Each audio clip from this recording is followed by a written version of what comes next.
Así es, ¿verdad? Entonces, cuando escuchamos la palabra antropología, si la vemos desde su etimología, pues ya vemos que es antropos, hombre, y logía de logos, palabra o tratado. Entonces, es lo que podemos decir del hombre, un tratado sobre el hombre.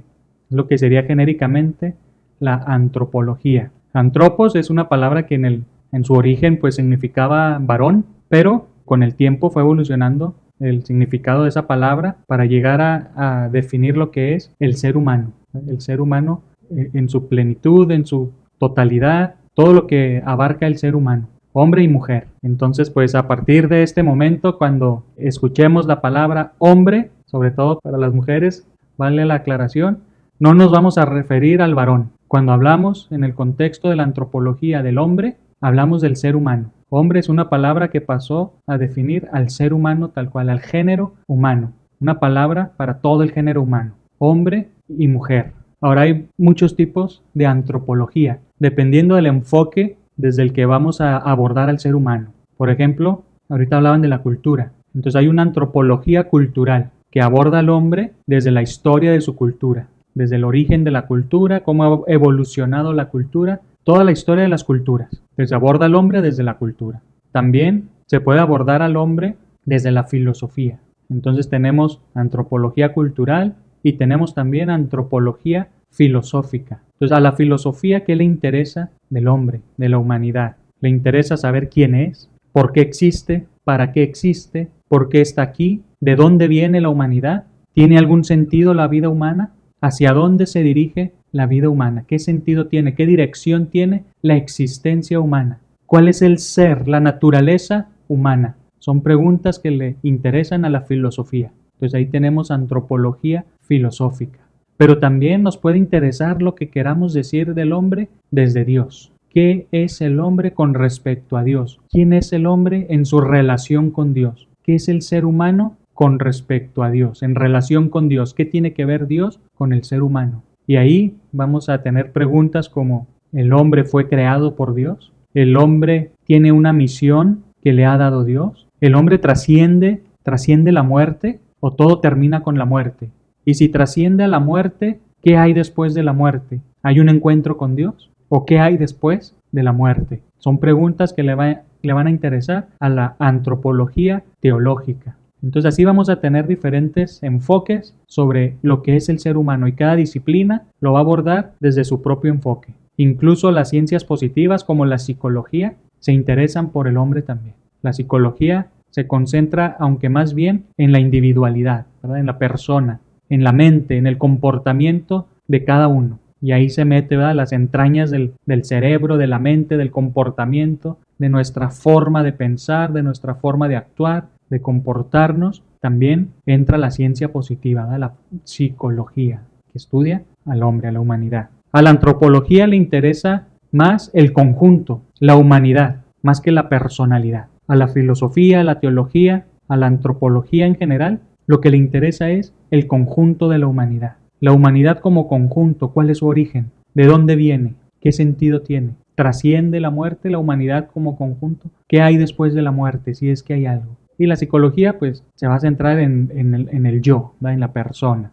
Yo cómo me siento, por qué pienso esto, por qué me siento así, por qué tomo estas decisiones, etcétera, ¿no? Que a la antropología pues también, en último término, pues termina incidiendo en el yo, pero partiendo de lo general, de la humanidad entera. La disciplina que a nosotros nos va a competir en esta materia es la antropología bíblica, es decir, ¿qué dice la Biblia sobre el ser humano? ¿Qué nos tiene que decir la Escritura sobre el hombre? ¿Qué hay en la Escritura sobre la humanidad?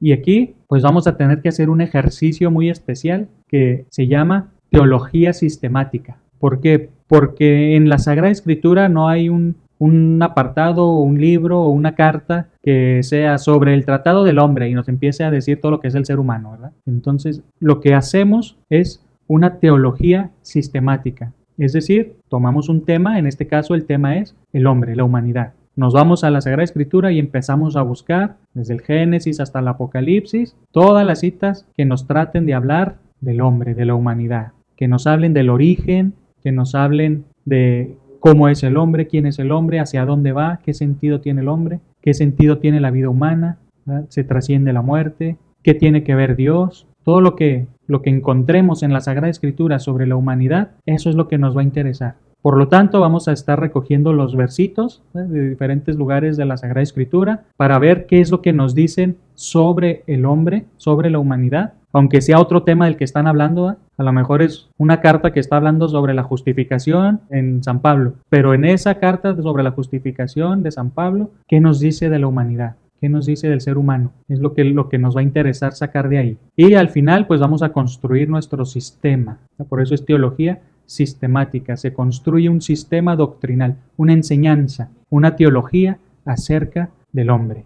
Nosotros nos vamos a centrar en la Biblia, en la Sagrada Escritura, pero la antropología teológica necesita más fuentes. Entonces, lo que hace la antropología teológica es servirse de las demás antropologías para construir una doctrina completa sobre lo que es el ser humano en la revelación. Entonces nosotros vamos a dar el primer pasito, que es lo que dice la Biblia. Después a la antropología teológica le vamos a decir lo que encontramos. Entonces la antropología teológica va a venir con el antropólogo bíblico y le va a decir, dame todo lo que descubriste en la Biblia. Y luego va a ir también con el teólogo dogmático y le va a decir, dame todo lo que encontraste en el magisterio y en la tradición. Va a ir con el filósofo y le va a decir, dame todo lo que encontraste en la antropología filosófica. Entonces lo va a reunir todo y ya con el panorama completo, la antropología teológica nos va a ofrecer una visión cristiana del hombre, de la humanidad, desde la razón, la filosofía y la revelación, que es la escritura, la tradición y el magisterio.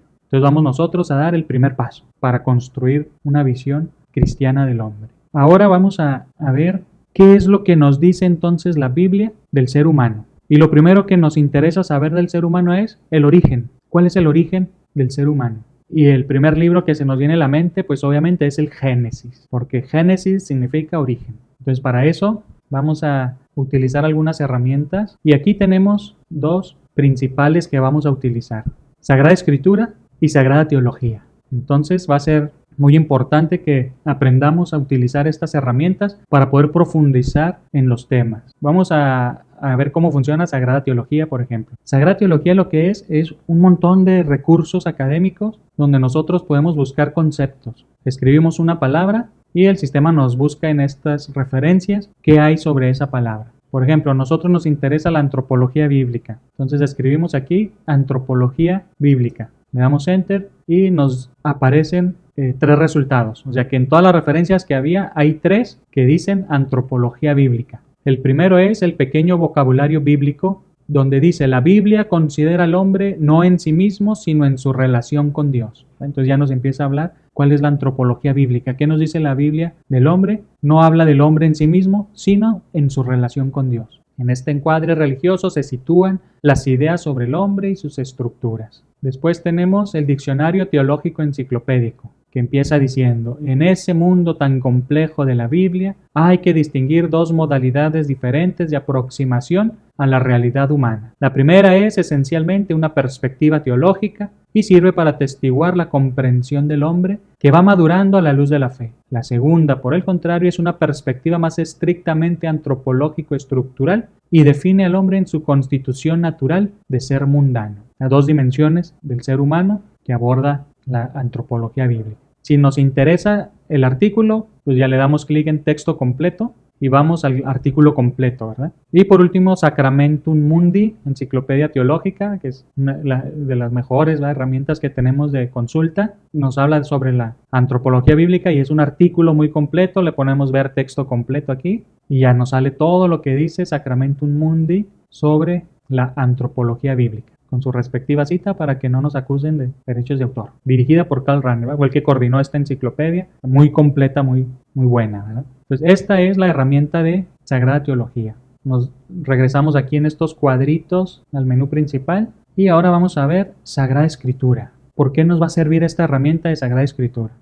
Aquí por default pues abre la versión de la Biblia de Jerusalén del 98, pero pueden elegir cualquiera de las que hay aquí. Si no les gusta la Biblia de Jerusalén, pues pueden buscar otra, ¿verdad? Vamos a abrir lo que dice el Génesis y vámonos, por ejemplo, a un versito que nos interesa ahorita, que es 2:7. Entonces Yahvé Dios formó al hombre con polvo del suelo e insufló en sus narices aliento de vida y resultó el hombre un ser viviente. Este versito es importante en antropología porque utiliza varias palabras que se van a seguir utilizando a lo largo de la escritura para referirse al hombre. Yahvé Dios formó al hombre con polvo del suelo, insufló en sus narices aliento de vida, y resultó el hombre un ser viviente. Para analizar este versito le damos clic en este ojito que dice analizar y nos muestra varios comentarios. Biblia comentada de profesores de Salamanca, la Biblia de nuestro pueblo. O sea, si ustedes recorren esta pantalla, tienen muchos comentarios a este versículo, ¿verdad?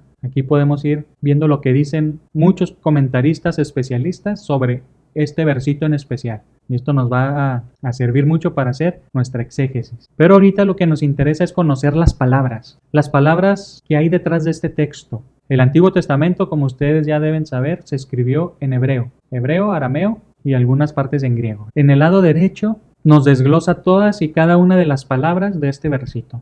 Ba, que significa ahí, yeser, que significa figura. Este es el tetagrama, las letras de Dios. Podría pronunciar Adonai, el Señor, Adonai. Literalmente pues dice Yevá, pero ese Yevá no se pronuncia Yevá, sino que son vocales nada más que le pusieron ahí para que no se les olvide que deben decir Adonai, los judíos, ¿eh? Estas vocales no van aquí, sino que ellos las pusieron para recordar que deben pronunciar Adonai. Y nosotros, por lo general, en nuestras traducciones ponemos Yahvé, que es Y-H-W-H, bueno, la W en realidad es una V, esta es una Bab, una V, solo que en el mundo anglosajón la W se pronuncia como V, ¿verdad? Como B. Entonces es Yev, más algo así, Yahvé. Nosotros vamos, para no meternos en esos problemas de si es Yahvé, Jehová, Yahweh, lo que sea, Adonai, el Señor. De hecho, la liturgia siempre lo va a traducir como el Señor. Nunca van a ver en la liturgia que se habla de Yahvé, sino de el Señor Adonai, según la tradición judeocristiana.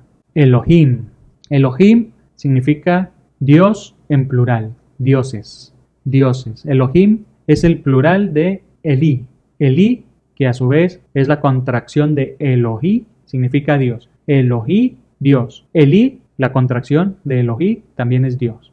Elohim, plural. ¿Por qué está en plural? ¿Porque son muchos dioses? Pues no, es un plural que se llama superlativo y significa que es muy grande, diosísimo, ¿verdad? O grandísimo Dios. Como cuando decimos que alguien corre rápido, el superlativo sería rapidísimo. Así este Dios es diosísimo, es el único Dios. Por eso lo usan en plural los judíos. Después, la tradición de la iglesia, cuando relee estos textos, va a decir, mira, probablemente aquí hay una figura de la Trinidad, porque está en plural. Padre, Hijo, Espíritu Santo.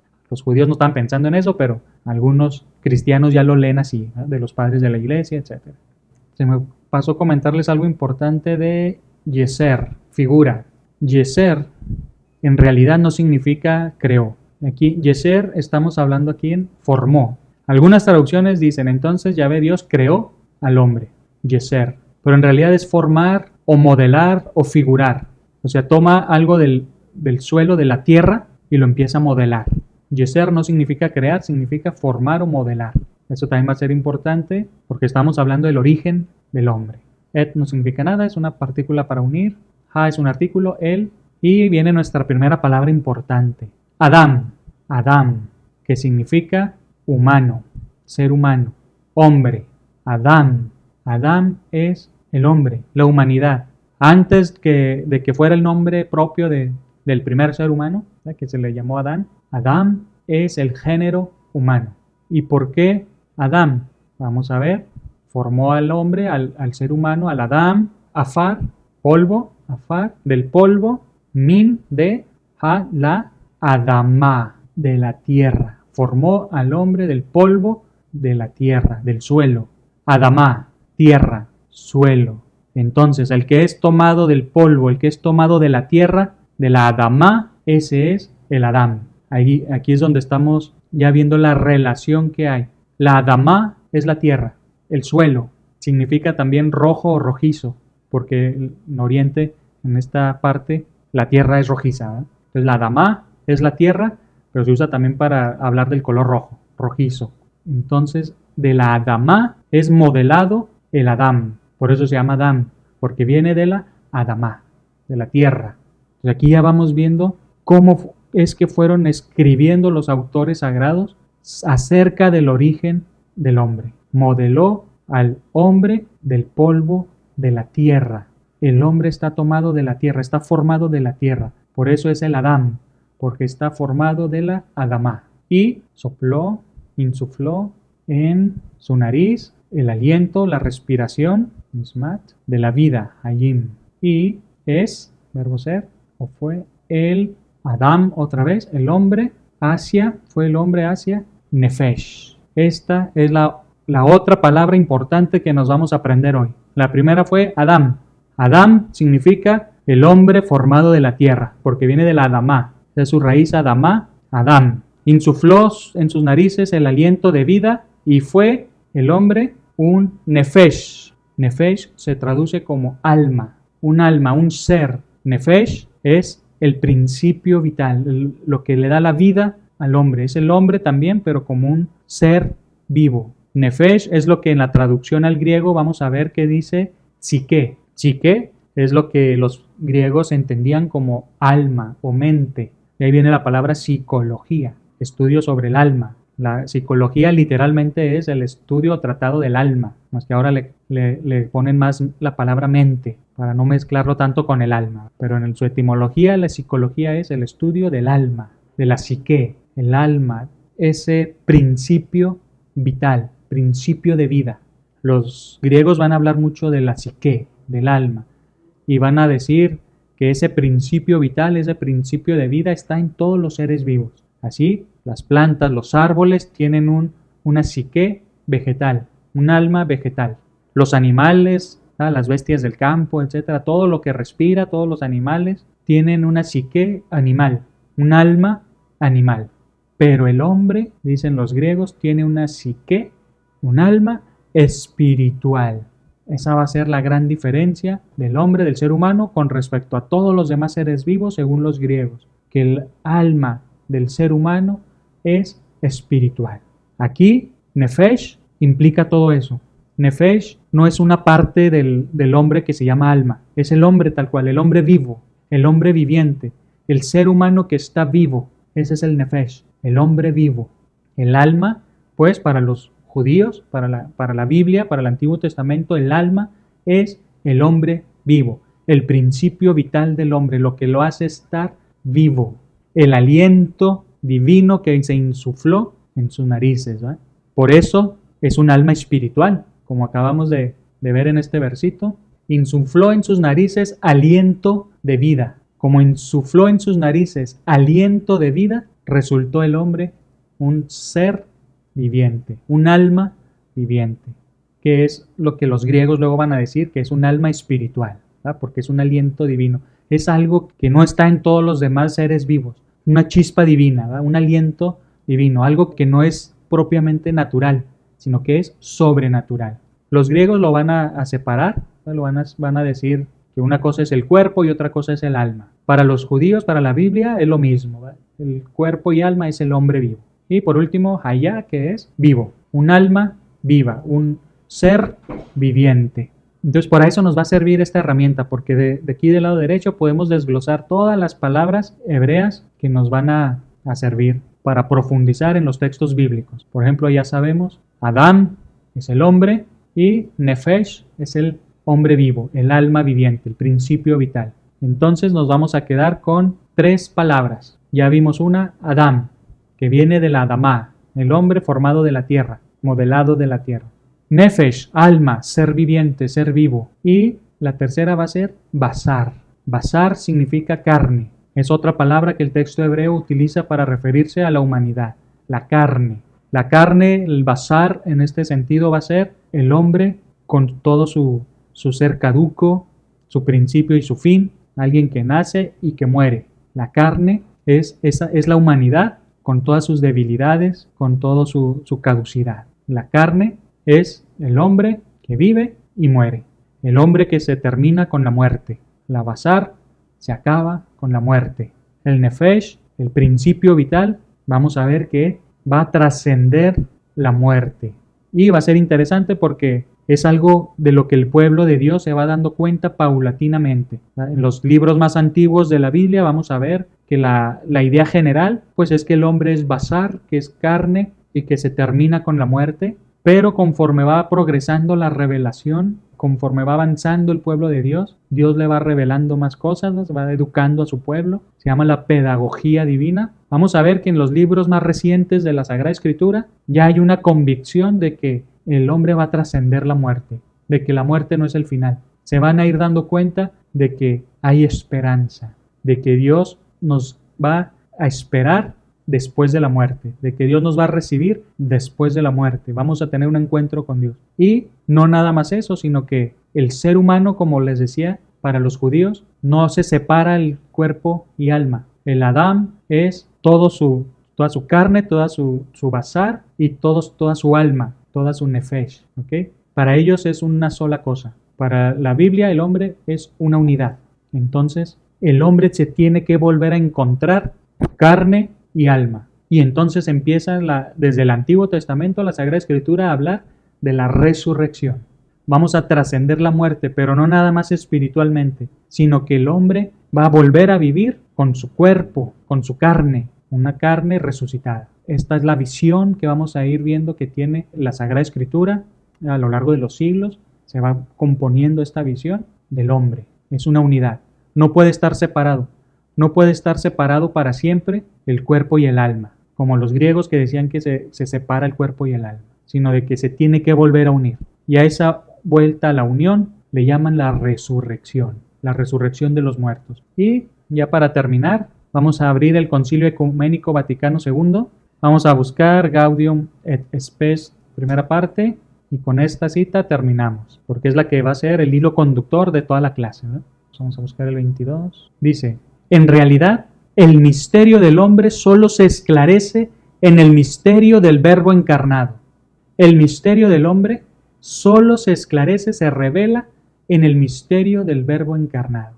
El hombre es un misterio y el Verbo encarnado también es un misterio, pero ese misterio revela al hombre. El misterio de Cristo revela el misterio del hombre. Porque Adán, el primer hombre, era figura del que había de venir, es decir, Cristo nuestro Señor. Adán, el primer hombre, era figura del que había de venir, Cristo nuestro Señor. Cristo es el nuevo Adán. En la misma revelación del misterio del Padre y de su amor, manifiesta plenamente el hombre al propio hombre.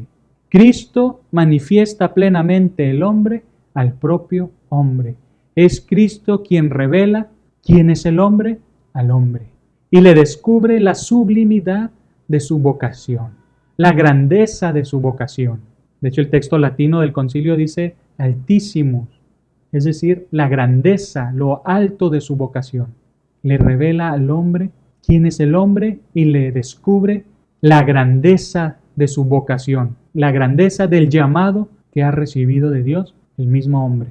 Nada extraño, pues, que todas las verdades hasta aquí expuestas encuentren en Cristo su fuente y su corona. ¿Quién es el hombre? La respuesta la vamos a encontrar en Cristo. Cristo es quien revela al hombre el hombre. Cristo es el hombre perfecto. Cristo es la humanidad plena. Es a lo que aspiramos ser. Aspiramos desarrollarnos como humanos plenamente humanos. Y por eso nuestro modelo, nuestra figura es Cristo. En Cristo nos podemos convertir en humanos plenamente humanos, verdaderamente hombres, teniendo nuestra mirada, nuestros ojos puestos en Cristo, el hombre. He aquí al hombre, ¿va? Dijo proféticamente una vez Pilato cuando lo iban a crucificar, ¿no? He aquí al hombre, ecce homo, aquí tienen al hombre. Y es que ahí estaba la humanidad plena. Cristo es la humanidad plena. Si nosotros queremos ser plenamente humanos, debemos pues tener nuestros ojos, nuestra mirada en Cristo, ser como Él, asemejarnos a Él. Muy bien, pues hasta aquí sería todo por mi parte.